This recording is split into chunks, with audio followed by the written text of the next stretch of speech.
देखते हैं, दिया है कि जिन ध्वनि चिन्हों द्वारा मनुष्य परस्पर विचार विनिमय करता है उसको समष्टि रूप से भाषा कहते हैं। यह जो कथन है वो किस भाषाविद का है? किन्होंने कहा है कि जिन ध्वनि चिन्ह से मनुष्य परस्पर विचार करता है वो क्या होता है? भाषा कहलाता है। तो ये जो कथन है किनका है? तो ये डॉक्टर श्याम सुंदर दास का कथन है। ठीक है, नेक्स्ट क्वेश्चन देखिए, दिया हुआ है कि मैं के स्थान पे हम का प्रयोग किस बोली में किया जाता है? मैं के स्थान पे हम का प्रयोग किस बोली में होता है? तो अवधि में लोग करते हैं, अवधि में हम बोलते हैं मैं के जगह पे। नेक्स्ट क्वेश्चन दिया है कि भारत की प्रथम देश भाषा क्या किसे कहते हैं? भारत की प्रथम देश भाषा क्या है? पहली जहाँ से सारा भाषा का उदय हुआ तो वो पाली है। पाली से प्राकृत, अपभ्रंश, सौरसैनी, फिर जाकर के हिंदी आती है। ठीक है, तो हिंदी में वर्णों की संख्या कितनी है? वर्णों की संख्या कितनी होती है हिंदी में? तो टोटली मिलाकर के 52 होता है, जिसमें आपको 11 स्वर और व्यंजनों की संख्या मिलाकर के होता है। ठीक है, नेक्स्ट क्वेश्चन देखिए, दिया हुआ है कि हिंदी में स्वर वर्णों की संख्या कितनी है? तो हिंदी में स्वर वर्णों की संख्या कितनी होती है? तो ये 11 होता है। ठीक है, नेक्स्ट देखिए, मराठी भाषा की लिपि है। तो मराठी भाषा की लिपि क्या हो जाएगी? मराठी की जो भी लिपि होती है वो भी देवनागरी होती है। और मराठी के साथ साथ किसकी देवनागरी होती है? तो वो हिंदी की ही होती है, संस्कृत की भी और नेपाली की भी। याद रखिए, मराठी, हिंदी, संस्कृत और नेपाली, इसकी भाषा की जो लिपि होती है वो सबकी देवनागरी होती है। ठीक है, नेक्स्ट क्वेश्चन दिया हुआ है कि पूर्वी हिंदी का विकास किससे माना जाता है? पूर्वी हिंदी का विकास किससे माना जाता है? तो पूर्वी हिंदी जो है वो अर्धमागधी से विकसित है, अर्धमागधी से। अब पूर्वी हिंदी के अंतर्गत कौन कौन सी भाषा आती है, तो बोली आती है? तो वो होती है अवधी, बघेली, छत्तीसगढ़ी। इसको ट्रिक होता है ABC, A for Awadhi, B for Bagheli, C for Chhattisgarhi. तो याद रखिए, पूर्वी हिंदी में ABC और अवधी, बघेली, छत्तीसगढ़ी आती हैं। नेक्स्ट कि निम्न विकल्पों में से शुद्ध वर्तनी वाला शब्द है। शुद्ध वर्तनी वाला इसमें से शब्द कौन सा हो जाएगा? देखिए, यहाँ पे उज्ज्वल जो है, उज्ज्वल पूछा क्या क्वेश्चन में? शुद्ध वर्तनी वाला शब्द खोजना है। ठीक है, तो शुद्ध क्या हो जाएगा? देखिए, सन्यासी में ऊपर बिंदु रहता तब सही होता, तो ये तो गलत हो गया है। विरहवी नहीं होता, ये विरहनी होता है, विरहणी। ठीक है, और ये प्रज्वलित क्या हो जाएगा यहाँ पे? प्रज्वलित जो है यहाँ पे शुद्ध हो जाएगा, क्योंकि उज्ज्वल जो है, उज्ज्वल में जो एक दोनों जो होता है आधे होते हैं। ठीक है, तो राइट आंसर हो जाएगा प्रज्वलित। नेक्स्ट क्वेश्चन दिया हुआ है कि निम्न विकल्पों में अशुद्ध वर्तनी वाला शब्द खोजिए। अशुद्ध वर्तनी वाला शब्द कौन सा हो जाएगा? देखिए, आशीर्वाद सही है, श्रृंगार भी सही है। याद रखिएगा, श्रृंगार में ऐसे जो एक लाइन दे दिया जाता है वो हो जाता है गलत। और अनुगृहित भी सही है। आधीन नहीं होता है, ये जो होता है अधीन होता है। ठीक है, तो आधीन न होगा, अधीन होगा। राइट आंसर इसका हो जाएगा अशुद्ध वर्तनी वाला 9 का फर्स्ट हो जाएगा। नेक्स्ट क्वेश्चन है 10वां नंबर कि निम्न वाक्यों में शुद्ध वाक्य है। शुद्ध वाक्य क्या हो जाएगा? इनमें से आपका प्राण संकट में, उसका प्राण संकट में है, दही बड़ी अच्छी जमी है, मुझे अपने काम को करना है, वहाँ मुझे एक महापुरुष मिले थे। इनमें से बोला गया है कि शुद्ध कौन सा होगा? शुद्ध उसका प्राण तो नहीं होता, उनके प्राण संकट में है। दही बड़ी अच्छी जमी है, तो ये भी गलत है। मुझे अपने काम को करना है, मुझे अपने काम को करना है, ये भी ऑप्शन गलत है। वहाँ मुझे एक महापुरुष मिले थे, ये जो ऑप्शन हो जाएगा ये जो है सही हो जाएगा। बाकी तीनों जो है अशुद्ध हैं। नेक्स्ट बताइएगा, व्यर्थ का कौन सा संधि विच्छेद सही है? व्यर्थ का संधि विच्छेद कौन सा हो जाएगा? तो देखिए, जहाँ भी कभी व आधा दिखे तो व को जब संधि बनाते हैं तो व का वी, जहाँ भी आधा व दिखता है वो वी हो जाता है। तो वी तो पहले हो गया, वी प्लस अर्थ बराबर व्यर्थ। जहाँ भी व आधा दिखे उसका मतलब क्या हो जाएगा? वी। नेक्स्ट क्वेश्चन देखिए, मनोरथ शब्द में संधि है। मनोरथ में क्या संधि हो जाएगा? तो मनोरथ में देखिएगा, मनोरथ का संधि विच्छेद क्या होता है? तो मनः प्लस जमा रथ, मनोरथ। मनः जमा रथ होता है। तो ये मनः का जो ये र आ गया मनो की जगह पे, ये हो जाएगा विसर्ग संधि। ठीक है, नेक्स्ट देखते हैं, दिया हुआ है क्वेश्चन है सचित का संधि विच्छेद होगा। सचित का संधि विच्छेद क्या हो जाएगा, देखिएगा सचित दिया है, 2 च का उच्चारण हुआ है, तो यहाँ पे क्या हो जाएगा, इसका जो संधि विच्छेद होगा च की जगह पे आ जाएगा त, हलंत लगा हुआ त, सत प्लस चित। क्यों, नेक्स्ट है कि स्वर संधि के कितने भेद हैं। तो स्वर के कितने भेद होते हैं आप लोग सभी जानते ही होंगे, 5 होते हैं। कौन कौन, तो स्वर संधि के दीर्घ संधि, वृद्धि, गुड़, यड़ और आयादि, ये 5 संधियां होती हैं। किस शब्द का निर्माण निर उपसर्ग में हुआ है। तो उपसर्ग पता होना चाहिए कहाँ पे लगता है, तो शब्दों के आगे लगते हैं निर, और निर उपसर्ग से जुड़ करके कौन सा इसमें से शब्द बना है, निदर्शन है, तो ये तो निर नहीं आएगा। निरोध, निरूपण और निर्भय, इनमें से क्या आना चाहिए। अगर तोड़ने के बाद अगर इसमें से निर लगा हटा देते हैं तो ओद बचता है, तो ये कोई शब्द होगा नहीं। निर से निरूपण में निर हटा देते हैं, ऊपर हो जाएगा, तो ऊपर भी कोई शब्द नहीं होगा। लेकिन निर्भय, निर्भय में अगर हम निर शब्द, निर आगे जो लगा देते हैं उपसर्ग, तो इसके बाद क्या बचेगा, भय, निर प्लस भय, तो भय जो होता है एक शब्द हो जाएगा, तो ये राइट आंसर हो जाएगा इसका निर्भय। नेक्स्ट क्वेश्चन है कौन सा तद्भव तत्सम युग्म अशुद्ध है। इसमें से बताना है, पहले जो दिया होगा तद्भव और उसके बाद में है तत्सम। तो सुई को सूची कहा जाता है, खीर को क्षीर कहा जाता है, प्रीतम को क्या कहा जाता है,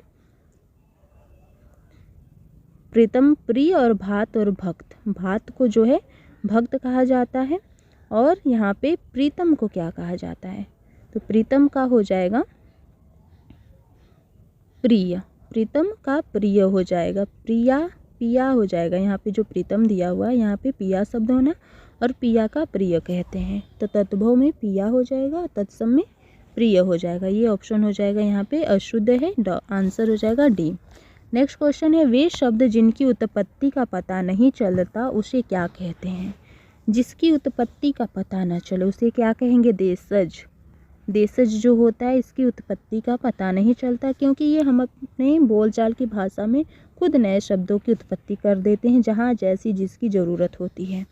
नेक्स्ट है लिफाफा किस शब्द का भाषा का शब्द है। लिफाफा, लिफाफा जो होता है अरबी भाषा का शब्द है। ठीक है, अरबी भाषा में और कौन कौन सा शब्द आता है, तो नशा, मजबूर, औलाद, इनाम, अमीर, अदा, तजुर्बा आदि शब्द जो होते हैं लिफाफा शब्द के, अरबी शब्द के अंदर आते हैं। नेक्स्ट है रचना के आधार पर शब्द कितने प्रकार के होते हैं। रचना के आधार पर कितने प्रकार के होते हैं शब्द, तो बताइएगा। तो ये होते हैं 3 तरह के, 3 प्रकार के। कौन कौन, एक होता है रूढ़ शब्द, एक होता है योग रूढ़, और एक होता है यौगिक। तो ये 3 हो गए। नेक्स्ट है सिंधुजा किसका पर्यायवाची है। सिंधुजा किसका पर्यायवाची है, तो ये जो होगा सिंधुजा, सिंधुजा जो है लक्ष्मी का पर्यायवाची है, लक्ष्मी का पर्यायवाची है सिंधुजा। और जो हो जाएगा समुद्र का पर्यायवाची, तो जलधि, रत्नाकर हो जाएगा। मछली का तो मीन, शफरी। ठीक है, कमल का तो राजीव, पुंडरिक, सरोज, पंकज, जलज सब हो जाएगा। यहाँ पे लक्ष्मी हो जाएगा सिंधुजा का। नेक्स्ट है भिज्ञ का विलोम। भिज्ञ का विलोम क्या होगा, तो भिज्ञ का विलोम हो जाएगा अनभिज्ञ। विज्ञ का विलोम, विज्ञ का मतलब होता है अज्ञान, अनभिज्ञ हो जाएगा उसका विलोम। संस्कृत शब्द में उपसर्ग हैं। संस्कृत शब्द में उपसर्ग कौन सा हो जाएगा, स, शन, स्व या श्रम। तो संस्कृत में उपसर्ग होता है श्रम उपसर्ग होता है। नेक्स्ट है मिलाप शब्द में प्रत्यय है। मिलाप कहाँ, प्रत्यय कहाँ पे लगता है, तो शब्दों के पीछे लगता है। मिलाप, मिलाप में जो शब्द में क्या प्रत्यय आएगा, प, आप, अलाप या लाप। तो यहाँ पे राइट आंसर क्या हो जाएगा, आप आएगा। मिल, मिल में आप जोड़िएगा शब्द प्रत्यय, तो वो मिलाप हो जाएगा। प मत करिएगा, मिला नहीं शब्द होता है, मिल शब्द होता है मिलना। मिल धातु होगा एक, और उसके में आप लगाइएगा तो मिलाप प्रत्यय से मिलाप बन जाएगा। अक्षर का अनेकार्थी शब्द कौन सा नहीं है? अक्षर का अनेकार्थी शब्द कौन नहीं होगा इनमें से? तो अक्षर का मतलब वर्ड होता है, ठीक है। अक्षर का मतलब शिव भी होता है, अक्षर का मतलब जल भी होता है, लेकिन धन जो होगा अक्षर का मतलब नहीं होगा। ममता किस प्रकार का शब्द संज्ञा है? बताना है ममता किस प्रकार की संज्ञा है। तो ये जो है भाववाचक है। ममता का भाव आता है, भाव से प्रकट होता है, तो ममता भाववाचक है। बसंत शब्द में कौन सा लिंग है? बसंत शब्द में तो बसंत जो है, बसंत हम लोग बोलते हैं कि बसंत जो होता है सारे मौसमों का राजा होता है, तो उस शब्द से मिलाएंगे तो पुल्लिंग हो जाएगा। बसंत जो है पुल्लिंग है। हिंदी में वचन कितने प्रकार के होते हैं? हिंदी में वचन कितने होते हैं? तो 2 होते हैं। कौन कौन? एक वचन, बहुवचन। नेक्स्ट है कि रमेश टेलीफोन पर बात करता है, वाक्य में कारक है। कौन सा कारक हो जाएगा? रमेश जो है टेलीफोन पे बात करता है। तो देखिएगा हम लोग पढ़ते हैं कर्ता ने कर्म को करण से द्वारा संप्रदान के लिए, तो यहाँ पे जो आया हुआ है कर्ता ने कर्म को करण से द्वारा, तो यहाँ पे रमेश टेलीफोन पर बैठ कर के बात नहीं कर रहा है, टेलीफोन के द्वारा, टेलीफोन से बात कर रहा है, तो करण का होता है से द्वारा। कर्ता ने कर्म को करण से द्वारा, तो से द्वारा यानी टेलीफोन के द्वारा, तो करण कारक हो जाएगा। सर्वनाम की कितने भेद होते हैं? अभी तो हम लोग पढ़े थे संज्ञा के 5 भेद होते हैं। सर्वनाम के कितने भेद होते हैं? तो सर्वनाम के याद रखिएगा 6 होते हैं। संज्ञा के 5, सर्वनाम के 6। ये याद रहने वाली छोटी छोटी पॉइंट है जो अक्सर भूल जाता है। तीनों शब्द किस प्रकार का विशेषण है? ये जो तीनों है ये किस प्रकार का विशेषण है? तो तीनों जो होता है क्रमवाचक, आवृत्ति, गणना या समुदाय। देखिए 3 जो होता है तो वो गणना में आता, 3 2 बार आता तो आवृत्ति में आता, 1 2 3 लाइन से आता तो क्रम में आता, लेकिन तीनों मतलब कोई 3 लोगों के बारे में, तो जहाँ पे 3 लोग होंगे वो एक समुदाय बनाएंगे, तो ये समुदाय वाचक हो जाएगा। नेक्स्ट है राजन किताब पढ़ता है। राजन किताब पढ़ता है, तो इसमें कौन सा वाच्य होगा? ये भी क्वेश्चंस ज़्यादा बनते हैं। तो देखिए राजन ने किताब पढ़ा, राजन के द्वारा किताब नहीं पढ़ा जाए, राजन के द्वारा किताब पढ़ी जाती है, राजन पर किताब पढ़ी जाती है। तो राइट आंसर क्या हो जाएगा कि कर्मवाच्य में बताना है। ये जो है, ये जो क्वेश्चन है ये खुद कृतवाच्य में है। राजन किताब पढ़ता है, राजन खुद स्वयं किताब पढ़ रहा है, तो ये कर्तृवाच्य है। लेकिन जब इसी को कर्मवाच्य में हम बदलेंगे तो राजन के द्वारा, याद रखिएगा के द्वारा जो होता है कर्म के, कर्ता ने कर्म को होता है, तो ये राजन के द्वारा, ये जो के द्वारा होता है ये कर्म को दिखाता है, तो के द्वारा किताब पढ़ी जाती है। और वही अगर भाववाच्य में बदलना होता तो राजन जो है के द्वारा किताब पढ़ी गई, ठीक है, तो वहाँ पे भाव आता। नेक्स्ट है 32 नंबर की अब किस प्रकार का अव्यय है? अब जो है किस प्रकार का अव्यय है? कालवाचक, स्थानवाचक, दिशावाचक या स्थितिवाचक। तो यहाँ पे राइट आंसर क्या हो जाएगा? काल। अब का मतलब अभी, अभी तो प्रेजेंट काल, भविष्य ये जो वर्तमान काल को दिखाएगा, ठीक है, तो अब जो है कालवाचक हो जाएगा। नेक्स्ट दिया हुआ है कि श्याम कहता है कि मैं राम की किताब पढ़ सकता हूँ, तो वाक्य में श्याम का पद परिचय क्या होगा? श्याम क्या कहता है कि मैं राम की किताब पढ़ सकता हूँ, तो इसमें श्याम का जो पद है वो किस तरह का होगा? तो यहाँ पे देखिए, एक तो यह व्यक्तिवाचक है, पुल्लिंग है श्याम, एक वचन का है और कर्ता कारक है, ठीक है। व्यक्तिवाचक है श्याम, पुल्लिंग है, एक वचन है, यानी श्याम कहता है, अकेले है तो एक वचन हो गया, और ये कर्ता का काम कर रहा है। नेक्स्ट है कि वाक्य के कितने अंग होते हैं? तो वाक्य के कितने अंग होते हैं? तो 2 होते हैं। कौन कौन? उद्देश्य और विधेय। वाक्य के 2 अंग होते हैं, उद्देश्य और विधेय। नेक्स्ट है परिश्रम करने वाले व्यक्ति सदा सफल होते हैं। इस वाक्य में उद्देश्य है, तो क्या कौन सा उद्देश्य है? परिश्रम करने वाला व्यक्ति सदा सफल होता है, परिश्रम करने वाला व्यक्ति या सदा सफल होता है। अभी हम लोग पढ़े हैं कि 2 तरह के वाक्य होते हैं, वाक्य के 2 अंग उद्देश्य और विधेय। तो उद्देश्य इसमें क्या हो जाएगा क्वेश्चन में? परिश्रम करने वाला व्यक्ति, तभी तो वो सफल होगा। उसका उद्देश्य क्या है? परिश्रम करने, सफल होना, तो उसमें क्या हो जाएगा उद्देश्य उसका कि परिश्रम करने वाला व्यक्ति, इसमें होता क्या है कि जिसके संबंध में कुछ कहा जाता है वही होता है उद्देश्य। जिसके संबंध में कहा जाता है, तो यहाँ पे किसके संबंध में कहा गया है? परिश्रम करने वाले व्यक्ति के संदर्भ में, कि वह सदा सफल होता है जो परिश्रम करता है। तो किसके बारे में कहा गया? परिश्रम करने वाले व्यक्ति के। तो यहाँ पे राइट आंसर हो गया सी नंबर। तोता डाल पर बैठा है वाक्य में विधेय है। अभी तो हम लोग उद्देश्य देख लिए, अब विधेय देखिए। विधेय किसको कहते हैं? इसमें से क्या होगा? तोता डाल पर बैठा है, तो इसका क्या हो जाएगा?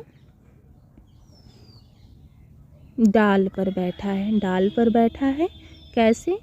तो जो वाक्य में जो कर्ता के विषय में जो कुछ कहता है, देखिए उद्देश्य क्या था इसमें कि जिसके बारे में कहा जाए, तो यहाँ पे उद्देश्य होगा।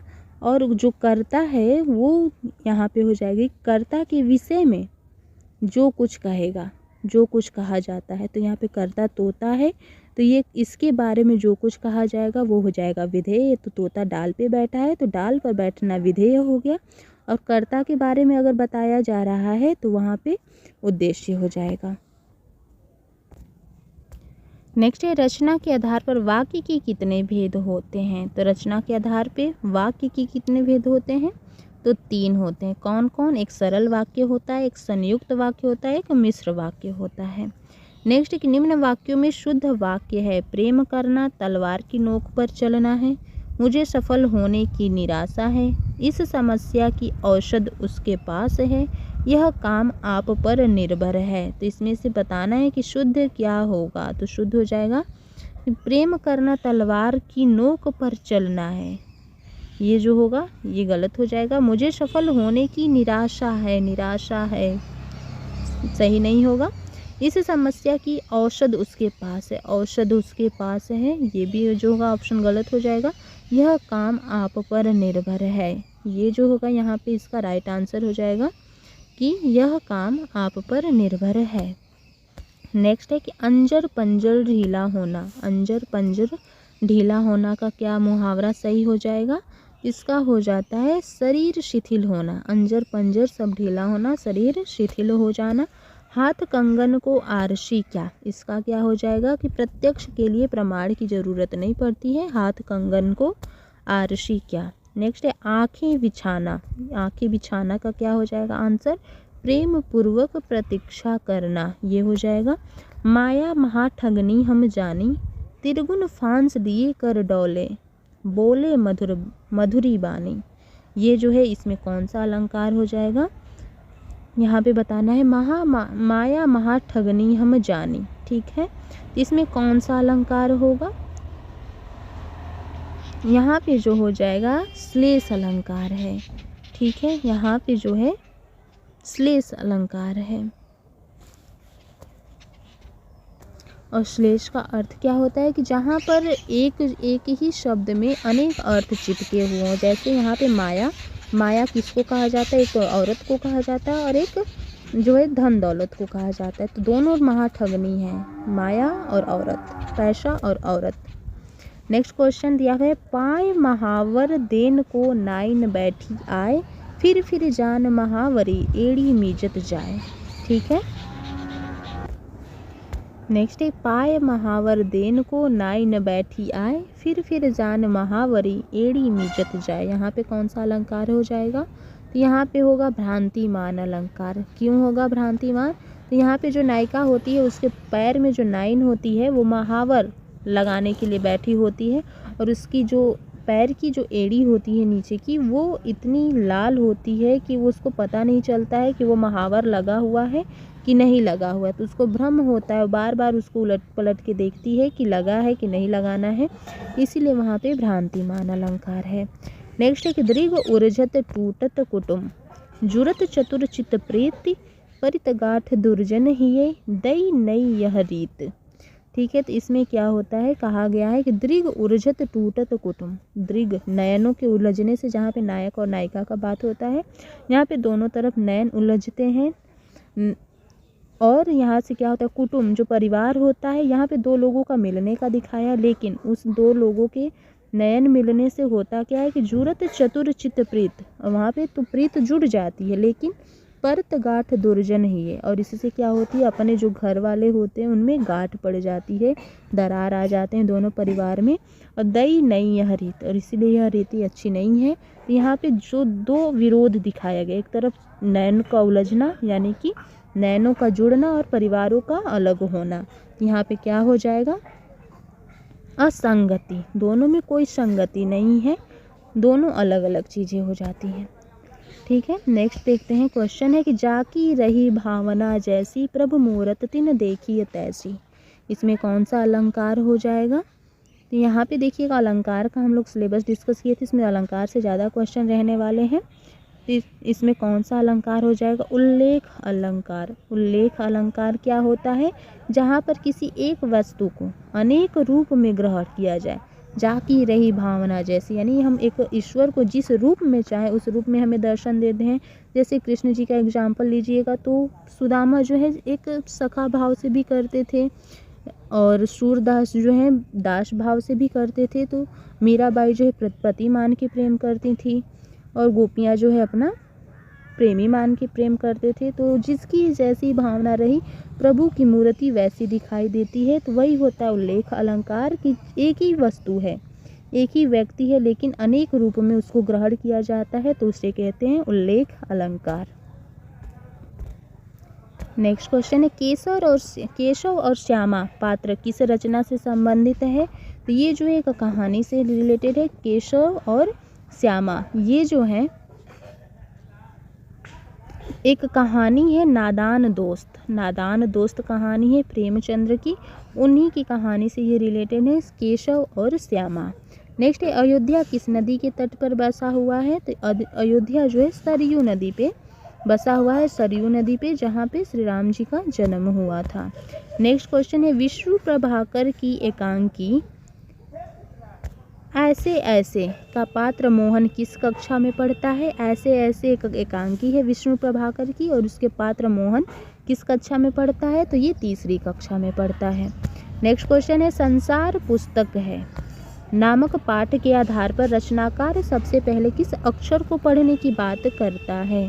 तो ये जो है यहाँ पे प्रकृति की अक्षर की, जब संसार ही पुस्तक है तो वहाँ पे सबसे पहले किस अक्षर को पढ़ने की बात लेखक करता है, तो प्रकृति की बात करता है। ठीक है, नेक्स्ट है कि बाउल और भतियाली कहाँ के लोकगीत हैं। बाउल और भतियाली ये जो है बंगाल के लोकगीत हैं, बाउल और भतियाली, और वहाँ के भवैया और गंभीरा भी हैं। बाउल, भतियाली, भवैया, गंभीरा ये लोकगीत है बंगाल की।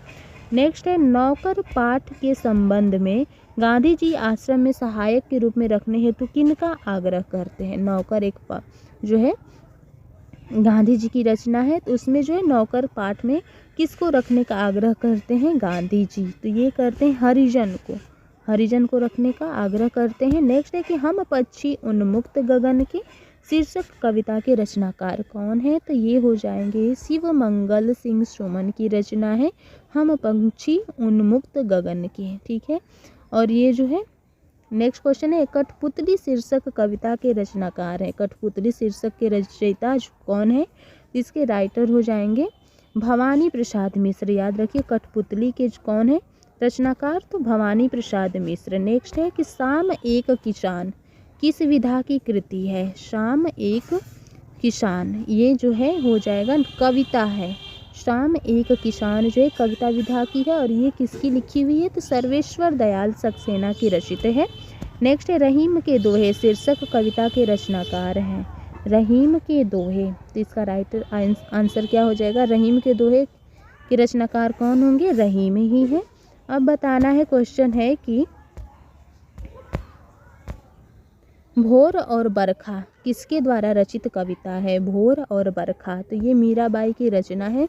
भोर और बरखा मीराबाई की है। राग सोरठा, नरसिंह जी का मायरा, राग गोविंद, और उसके साथ साथ याद रखिएगा भोर और बरखा। नेक्स्ट है, अयोध्या किस राज्य की राजधानी है। अयोध्या जो कौशल की राजधानी है अयोध्या। कैकेयी की दासी का क्या नाम था। कैकेयी के दासी का क्या नाम था, मंथरा था। राइट आंसर हो जाएगा। नेक्स्ट है राम और भरत का मिलन किस स्थान पे हुआ था? राम और भरत का मिलन चित्रकूट में हुआ था। भगवान राम को ऋषि मयूख पर्वत पर सुग्रीव से मिलने का सुझाव किस राक्षस ने दिया था? तो ये कबंध ने दिया था, कबंध ने दिया था, जो है ऋष्यमूक पर्वत पर सुग्रीव से मिलने का राम जी को कबंध ने सुझाव दिया था। नेक्स्ट है रावण की पत्नी का क्या नाम था? रावण की पत्नी का नाम मंदोदरी था। महाभारत कथा के रचनाकार कौन है? तो महाभारत रचना के कथा रचनाकार हो जाएंगे महर्षि वेद व्यास, महर्षि वेद व्यास हो जाएंगे। नेक्स्ट है महाराजा शांतनु की दूसरी पत्नी का क्या नाम है? महाराजा शांतनु, तो ये हो जाएंगी सत्यवती। अंबालिका के पुत्र का क्या नाम था? अंबालिका, अंबालिका के पुत्र का नाम हो जाएगा पांडु। नेक्स्ट देखते हैं, दिया हुआ है सारथी के बेटे धनुष छोड़ करके हाथ में चाबुक लो, चाबुक वही तुम्हें शोभा देगा, तुम भला कब से अर्जुन के साथ द्वंद्व करने के योग्य हो गए। यह कथन कर्ण से किसने कहा था? तो ये किसने कहा था कर्ण को? तो ये कहा गया था भीम के द्वारा। भीम ने कहा था कि तुम सारथी के बेटे हो, धनुष छोड़ करके हाथ में चाबुक लो, चाबुक वही तुम्हें शोभा देगा, तुम भला कब से अर्जुन के साथ द्वंद्व युद्ध करने योग्य हो गए हो। नेक्स्ट दिया है कि पक्षपात से रहित मेरे प्यारे पुत्र, तुम्हारे चारों भाई जी उठे। यक्ष ने यह वरदान किसे दिया था? ये किसको वरदान दिया गया था? तो ये दिया गया था युधिष्ठिर को। जब चारों भाइयों ने बिना उनका बात माने हुए पानी पिया तो वो जो होते मूर्छित हो गए थे, तो यही जो है युधिष्ठिर उनके सवालों के जवाब दिए, जिसके फलस्वरूप जो है यक्ष ने उन्हें वरदान दिया था। नेक्स्ट है ध्वनि शीर्षक कविता के रचनाकार कौन है? ध्वनि शीर्षक रचना के कविता के रचनाकार कौन है? तो ये हो जाएंगे सूर्यकांत त्रिपाठी निराला। याद रखिए ध्वनि जो है सूर्यकांत त्रिपाठी निराला की रचनाएं और कौन कौन सी हो जाएंगी? अनामिका, परिमल, गीतिका और जो है तुलसीदास, ये इन्हीं की रचनाएं हैं। नेक्स्ट है कि डरो मत चलो बस अनुभवी है, नई नवेली बसों में ज़्यादा विश्वसनीय है, हम बेटों की तरह प्यार से गोद में लेकर चलेगी। तो ये बस की यात्रा शीर्षक व्यंग के किस पात्र का कथन है? ये जो कथन है वो किसने कहा है? ये कहा गया डॉक्टर मित्र के द्वारा, डॉक्टर मित्र के द्वारा कहा गया है। नेक्स्ट क्वेश्चन है चिट्ठियों की अनूठी दुनिया शीर्षक निबंध के रचनाकार का नाम बताइए। चिट्ठियों की अनूठी दुनिया, ये जो हो जाएंगी ये है अरविंद कुमार सिंह, अरविंद कुमार सिंह की ये रचना है चिट्ठियों की अनूठी दुनिया। नेक्स्ट है कि पहाड़ से ऊंचा आदमी शीर्षक जीवनी के रचनाकार हैं।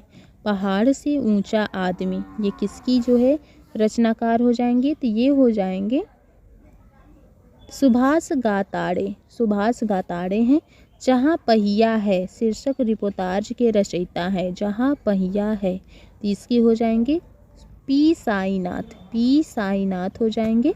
नेक्स्ट है सृंजय द्वारा रचित कहानी का नाम बताइए। सृंजय द्वारा रचित कहानी का नाम क्या हो जाएगा? टोपी, टोपी जो है सृंजय द्वारा रचित कहानी का नाम है। नेक्स्ट है भारत की खोज पुस्तक का प्रकाशन किस वर्ष किया गया था? भारत की खोज का प्रकाशन कब हुआ है? तो वर्ष 1946 में किया गया है भारत का प्रकाशन। नेक्स्ट है उपनिषद का समय बताइए। माना जाता है उपनिषद का समय ये माना जाता है 800 ईसा पूर्व के आसपास। उपनिषद का समय माना जाता है 800 ईसा पूर्व के आसपास। यहाँ पे गद्यांश दिया हुआ है, गद्यांश पढ़ करके आंसर देना है। सत्य ही जीवन है, यह सर्वशक्तिमान दिव्य चमत्कारी सर्वगुण संपन्न एवं सद्गुणों को प्रदान करने वाला है। यह व्यक्ति को आध्यात्मिक परोपकारी दानी ज्ञानी सबके भले में अपना भला देखने वाला बनाता है। सच्चाई के बराबर कोई तपस्या नहीं है, झूठ मिथ्याचरण के बराबर कोई पाप कर्म नहीं है। जिसके हृदय में सच्चाई है उसी के हृदय में ईश्वर का वास होता है। इस नाशवान और तरह तरह की बुराइयों से भरे संसार में सच बोलना सबसे बड़ा और सहज सरल तपस्या है। आज तक हमारे देश की पवित्र एवं पावन भूमि पर कई महापुरुषों ने जन्म लिया, जिन्होंने अपने प्रखर व्यक्तित्व से पूरी दुनिया को जीवन जीने का एक नया आयाम सिखाया है। एक ऐसे ही महान व्यक्ति थे राजा हरिश्चंद्र, जिन्होंने पूरी मानव जाति को हकीकत के पथ पर चलने के लिए प्रेरित किया। वह अपनी यथार्थवादी विचारधारा के लिए माने जाते हैं, जो अपने पूरे जीवन में कभी भी इस पथ से नहीं डगमगाए। ऐसे ही हम भी वास्तविकता और जीवन को अलग नहीं कर सकते।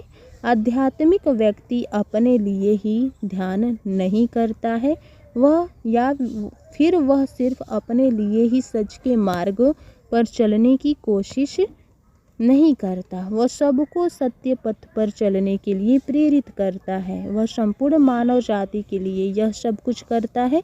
उसका जीवन करुणा और समर्पण का होता है। ये तो पैरा था, इसको आंसर अब देना है कि सबसे बड़ी तपस्या किसे कहा जाएगा। तो अभी हम लोग पढ़ करके आए हैं, सत्य बोलना ही जो है सबसे बड़ी तपस्या है। नेक्स्ट क्वेश्चन देखते हैं, दिया हुआ है, गद्य के आधार पर निम्नलिखित में से किसी सत्य पर चलने का आदर्श स्थापित किया था। किसने किया था? तो राइट आंसर हरिश्चंद्र ने किया था। नेक्स्ट है कि आध्यात्मिक व्यक्ति क्या करते हैं। आध्यात्मिक व्यक्ति क्या करते हैं? केवल अपने लिए ध्यान लगाते हैं, अपने लिए ही सच के मार्ग पर चलते हैं, केवल अध्यात्म का उपदेश देते हैं, या स्वयं के साथ साथ दूसरों को भी सच्चाई के मार्ग पर चलने के लिए प्रेरित करते हैं। राइट आंसर हो जाएगा डी नंबर। अब देखते हैं, यहाँ पे एक पद्यांश दिया हुआ है। दिया है कि डोर बेल बजती है, मैं दरवाज़ा खोलता हूँ, आगंतुक को मैं नहीं जानता, वे अपना परिचय खुद देते हैं। कहते हैं हम जनमानस की संवेदनाएं हैं, सुनो है तुम संवेदनाओं का घर बनाते हो, तो क्या नहीं लपेट लेते हमें भी अपनी कलम और कागज के साथ। अब इस संसार में हमारी जगह नहीं है, समझकर अतिक्रमण हटा दिया गया है हमें। मैं पल भर के लिए रुकता हूँ, सोचता हूँ, हंसता हूँ, मन ही मन कहता हूँ, शायद डायनासोर के बाद अब संवेदनाओं का नंबर है। ये जो है इसका क्वेश्चन देखते हैं। दिया हुआ है कि कविता के किस शब्द में संवेदनाओं के प्रति उपेक्षा का भाव प्रकट हुआ है। तो देखिए, हटा, आगंतुक, रुकता और अतिक्रमण। तो ये अतिक्रमण जो है ये उपेक्षा कर रहा है संवेदना का। नेक्स्ट, कविता में किसके प्रति सरोकार व्यक्त किया गया है। तो ये किया गया है किसके प्रति? ये किया गया है संवेदनाओं को सरोकार किया गया है। संवेदनाओं की तुलना डायनासोर से क्यों की गई है कि संवेदनाएं डायनासोर की तरह भयावह हैं, संवेदनाएं डायनासोर की तरह प्राचीन हैं, संवेदनाएं डायनासोर की तरह लुप्त हो जाएंगी। ये बिल्कुल सही है, जैसे मानव आगे बढ़ रहा है संवेदनाएं जो है पीछे जा रही हैं। राइट आंसर सी हो जाएगा। नेक्स्ट देखते हैं।